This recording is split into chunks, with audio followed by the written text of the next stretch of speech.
ಮರದ ಕೊಂಬೆ ಬಿದ್ದು ಆಟೋ ಮತ್ತು ಕಾರು ಜಖಮ್ಮಾಗಿರೋ ಘಟನೆ ಕೂಡ ನಿನ್ನೆ ರಾತ್ರಿ ನಡೆದಿದೆ. ಅದು ಬಸವೇಶ್ವರ ನಗರದಲ್ಲೇ.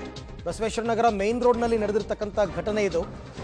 ಒಂದು ಕಡೆ ಈಗ ನಾವು ತೋರಿಸಿದ್ವಿ ಆಟೋ ಡ್ರೈವರು ಎಸ್ಕೇಪ್ ಆಗಿರೋದು, ಬಟ್ ಇಲ್ಲಿ ಆಟೋ ಡ್ರೈವರ್ಗೆ ಸ್ವಲ್ಪ ಪ್ರಾಬ್ಲಮ್ ಆಗಿದೆ, ಕಾರ್ ಜಖಮ್ಮಾಗಿದೆ, ಆಟೋ ಜಖಮ್ಮಾಗಿದೆ. ಎಗೈನ್ ಇದು ಅದೇ ಸಮಸ್ಯೆ, ಎಲ್ಲ ಮರಗಳು ಬಿದ್ದೇ ಆಗ್ತಾ ಇರ್ತಕ್ಕಂಥ ಪ್ರಾಬ್ಲಮ್ಸ್. ಹಾಗಾಗಿ ಇದನ್ನು ತುಂಬ ಫಾಸ್ಟಾಗಿ ಆ್ಯಕ್ಷನ್ಗೆ ಬರಬೇಕಾಗತ್ತೆ. BBMP ಅವರು ಮೊದಲು ಮರಗಳನ್ನು ತೆರವು ಮಾಡಬೇಕು. ನೀವು ಅಟ್ಲೀಸ್ಟ್ ಅದನ್ನು ಅಲ್ಲಿಂದ ತೆಗಿಯೋಕ್ಕಾಗಲಿಲ್ಲ ಅಂತಂದ್ರೂ ಫುಟ್ಪಾತ್ಗಾದರೂ ಮರನ ಕಟ್ ಮಾಡಿ ಫುಟ್ಪಾತ್ ಕಡೆಗೆ ಆಗಿ ವೆಹಿಕಲ್ ಮೂವ್ ಆಗೋದಕ್ಕೆ ಅನುಕೂಲ ಮಾಡಿಕೊಡ್ಬೇಕು.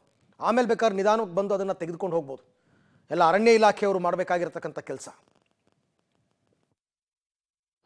ಬೆಂಗಳೂರಿನಲ್ಲಿ ಸುರಿದಂಥ ಭಾರಿ ಮಳೆಗೆ ಮರಗಳು ಧರೆಗೆ ಉರುಳಿವೆ. ಮನೆ ಮುಂದೆ ಪಾರ್ಕ್ ಮಾಡಿದಂಥ ಕಾರುಗಳ ಮೇಲೆ ಮರ ಬಿದ್ದು ಡ್ಯಾಮೇಜ್ ಆಗಿದೆ. ಬಸವೇಶ್ವರ ನಗರದ 17ನೇ ಕ್ರಾಸ್ನಲ್ಲಿ ಈ ಘಟನೆ ಆಗಿರುವಂಥದ್ದು ತಾವು ಗಮನಿಸ್ತಾ ಹೋಗ್ತಾ ಇದ್ದೀರಾ. ಬೃಹತ್ತಾದಂಥ ಮರದ ಕೊಂಬೆಗಳೆಲ್ಲವೂ ಕೂಡ ಬಿದ್ದಿರುವಂಥದ್ದು. ಮರ ಬಿದ್ದಿರೋ ಪರಿಣಾಮದಿಂದಾಗಿ ಜನ ಈ ರಸ್ತೆಯಲ್ಲಿ ಓಡಾಡದ ಪರಿಸ್ಥಿತಿ ನಿರ್ಮಾಣ ಆಗಿದೆ.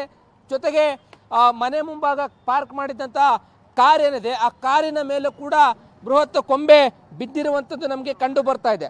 ಈ ಭಾಗದಲ್ಲಿ ಓಡಾಡೋದಕ್ಕೆ ಸಾಧ್ಯ ಆಗದೇ ಇರುವಂತಹ ಪರಿಸ್ಥಿತಿ ನಿರ್ಮಾಣ ಆಗಿರುವಂಥದ್ದು ತಾವು ಗಮನಿಸ್ತಾ ಹೋಗ್ತಾ ಇದ್ರೆ. ಈಗಾಗಲೇ ಬೆಂಗಳೂರಿನಲ್ಲಿ 230ಕ್ಕೂ ಹೆಚ್ಚು ಮರಗಳು ಧರೆಗೆ ಉರುಳಿವೆ.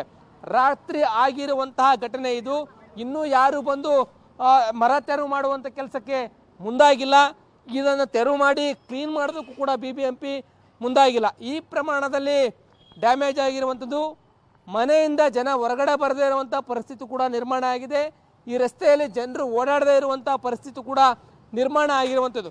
ಇದು ದೊಡ್ಡ ಪ್ರಮಾಣದಲ್ಲಿ ಮಳೆಯಿಂದ ಅನಾಹುತ ಆಗಿದೆ. ಈಗಿದ್ರೂ ಕೂಡ BBMP ಅವರು ಇದುವರೆಗೂ ಕೂಡ ಇದನ್ನು ತೆರವು ಮಾಡುವಂಥ ಕೆಲಸಕ್ಕೆ ಮುಂದಾಗಿಲ್ಲ. ಒಟ್ಟಾರೆ ಬೆಂಗಳೂರಿನಲ್ಲಿ ಸುರಿದಂಥ ಭಾರಿ ಮಳೆಗೆ ದೊಡ್ಡ ಅವಾಂತರಗಳು ಸೃಷ್ಟಿಯಾಗಿದೆ. ಇನ್ನೂ ಕೂಡ BBMP ಮರ ತೆರವು ಕಾರ್ಯಾಚರಣೆ ಮಾಡ್ತೀವಿ ಅಂತ ಹೇಳ್ತಾ ಇದ್ದಾರೆ. ಕೆಲವೊಂದು ಕಡೆ ಇನ್ನೂ ತೆರವು ಕಾರ್ಯಾಚರಣೆ ಆಗಿಲ್ಲ.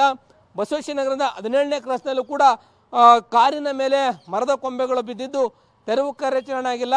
ಓಡಾಡೋದಕ್ಕೆ ಕೂಡ ಸಾಧ್ಯ ಆಗ್ತಾ ಇಲ್ಲ. ಕ್ಯಾಮರಾ ಪರ್ಸನ್ ಶಂಭು ಜೊತೆ ಲೋಕೇಶ್ ಕೊಡಗದಲ್ಲ, ಪಬ್ಲಿಕ್ TV ಬೆಂಗಳೂರು.